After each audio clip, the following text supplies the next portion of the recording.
Hey there, welcome to day 2193 of What's You Up To Now. Sharon Horne-Ellstrom here, documenting the journey as I originally came online in 2017 from the brick and mortar and corporate world of business. Decades in both, over a quarter century in corporate America, working for some of the coolest, big and, well, publicly traded as well as privately held organizations on the planet. Really had an incredible corporate experience, as well as running, owning, and operating my own businesses on the side, which gave me a totally different perspective on being an employee as well as on being a business owner.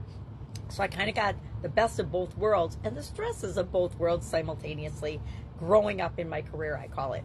Well, now I do a lot more of what I want, when I want, where I want, wearing what I want, with whomever I want. That's been kind of my objective over the last decade or so, especially following a sudden cardiac arrest in 2010. I realized that our little red wagons can only hold so much, and mine was definitely overflowing at that point. And I learned the power of taking care of the different areas and aspects of our life, not just focusing too much on one area of my life. You know, I'd learned that from Jim Rohn and Tony Robbins back in the late 70s, early 1980s. Yeah, back in the 1980s. So I've been following Tony Robbins that long, and Jim Rohn. And realized that I had fallen off of setting goals for all the different areas and aspects of my life. I had only been really setting financial goals, career goals, business goals, family relationship goals, but I had been ignoring pretty much totally my physical health and well-being, my spiritual health and well-being, my mental health and well-being, my emotional health and well-being. Those areas were pretty much defunct because I was giving them almost no attention whatsoever. If I was paying attention to anything emotionally, it was because I was freaking out over something my ex-husband had done, which isn't very positive or good for me. So, long story short, after my sudden cardiac arrest, I had to totally and completely revamp my life. I had to say, okay, how did this happen to me? I wanted to ask, why did it happen? Because I think one of the first things that we do when we have a challenge of any sort, and we have them a lot, is we ask ourselves, why? Why me? Why did this happen to me?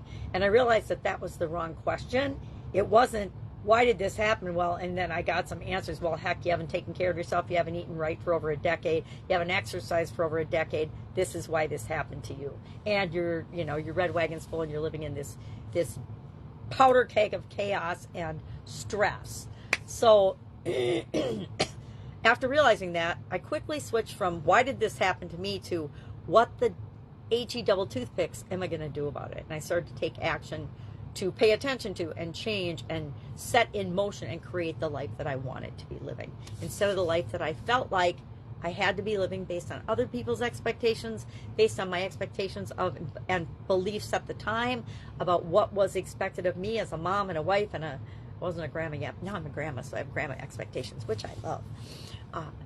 But it's been quite the journey. I mean, ups and downs, and we get to a point where we think, oh, this is going really smoothly, and then all of a sudden, bang, something happens, like the pandemic, the global pandemic. Everything's clicking along nice and smoothly, and then something outside of our control pops into the picture and makes us get uncomfortable and change and grow and progress in ways that we had never maybe even imagined possible.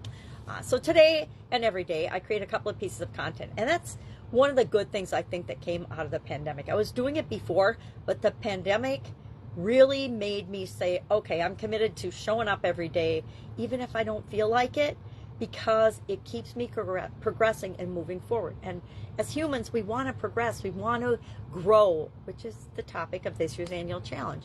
Let's Grow annual challenge. So we're doing one thing every day to grow in different areas and aspects of our life.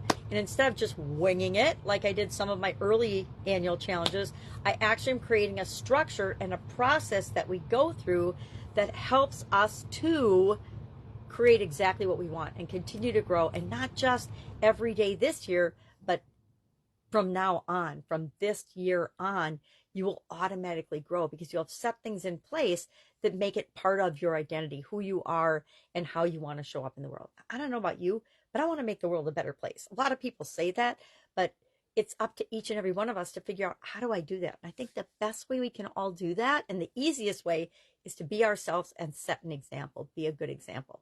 We all know people that are an example. They're people we want to model and emulate and want to be like and learn from.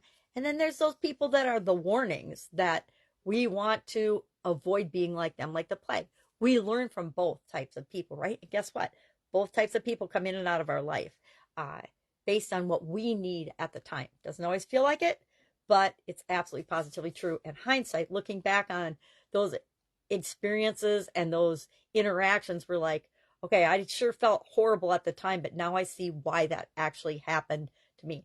I look back on my sudden cardiac arrest, and at the time, I was like, oh my God, what am I going to do? I dropped dead and was in a coma and frozen, and then woke up and had to do cardiac rehab and couldn't work and couldn't drive for 6 months, which I will tell you, now I'm legally blind. So I think that was my preparation and my test for not being able to drive and have the freedom that's associated with that. But it's still really hard to not be able to just hop in your car and go wherever you want, whenever you want. It's a freedom that you don't appreciate until it's taken away from you. And so I think that was preparing me for this, that I haven't been able to drive since, or I chose not to drive since late 2018, early 2019. And of course, once I was deemed legally blind by the doctors and the powers that be, guess what? They took my driver's license away, and I didn't even know until I went to register for the 2020 presidential election, for the election. And I realized that I had no driver's license. I just had to get a state issued ID, which is fun. So anyway, topic for another day. So today our content was about the 6th step in our growing process for this year's annual challenge. I'm trying to make our process, our 7-step process for growing, that we're going to apply to each area and aspect of our life. I use a 9-part life framework, and we might add a couple different areas this year to really hone in on and focus on the areas that people most want to grow in, including me.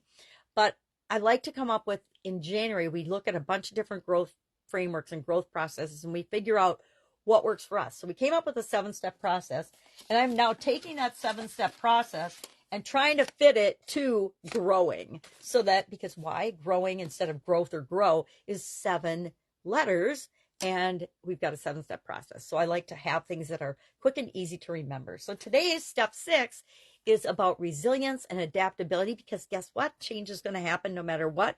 And we have to be ready to handle those changes and challenges that pop up. And guess what? I've got a framework for that called SOAP that I developed during the pandemic that we're going to cover over and over again this year as part of the challenge as well. But today it's about never giving up. And for never give up, never quit. I haven't decided yet. Probably never quit because it's shorter. Or if you've got a good N word for me for resilience or adaptability or dealing with challenges, hit me up, because I could use that. Sometimes words don't pop into my head as quickly and as easily as I would like them to. The SOAP framework was easy because the 4 steps are pretty universal, and there's a lot of different words for each of the steps in that process. And so I had a lot to choose from. Growing and the steps, it's a little bit more challenging. Anyway, we'll figure it out. We always do. I always do. We always figure it out. So we'll make it work. And then our topic for Supersize Your Business today, which supersizing your business is all about growth and progress too, right? We're talking about implementing sustainable business practices and making that part of our decision making. So how do we make sure we're not just considering the economic, as in AKA how are we going to make money, but well, we're making money, can we do it in a way that's good for society, good for our communities, good for the environment as a whole. Now, there's sustainable packaging. There's packaging that's good for the environment, and there's packaging that's really, really bad for the environment. We have whole plastic islands floating in the oceans because we haven't been using sustainable packaging. And all the bottled water and bottled pop and bottled things that we consume as humans, guess what? They're not being disposed of in a way that's sustainable. It's like, I will say this, and they'll probably get hate for it, but electric car technology, not sustainable. We have to rethink that, and probably not politically correct to say that, but if you do any research, or if you have a brain at all and think about it, it sounds good on the surface, but the facts are not consistent with what sounds good in sound bites. All right, that's it. Have an awesome day. If I can help you in any way, hit me up. Otherwise, I'm going to hang out with my amazing little granddaughters this morning, and I will be with you tomorrow.